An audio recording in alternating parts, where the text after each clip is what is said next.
Ziaur Rahman general শিক্ষিত মানুষ ছিল না? কি সুন্দর নাম দেখেন তো ছেলে দুইটার, আরাফাত তারিক। তারিক জিয়া বলেন, তারিক রহমান বলেন, একই বিষয়। আরাফাত রহমান, আরাফাত জিয়া যাই বলেন, কি সুন্দর অর্থবোধক নাম। জেনারেল শিক্ষিত মানুষ নাম রাখলো কি করে? আর আপনি বলেন আমি জেনারেল শিক্ষিত, কি রাখবো, পুতুল না জয়? আমি টের পাইনি। টের পাননি মানে?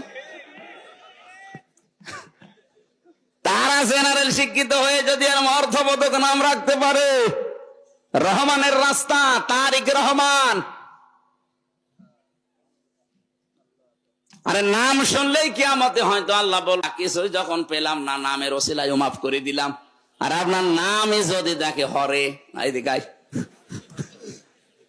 এই জন্য আমাদের পিতা হিসাবে কিন্তু 11টা দায়িত্ব পালন করা দরকার। যারা বাবা হয়েছেন, প্রথম নাম্বারে সন্তানের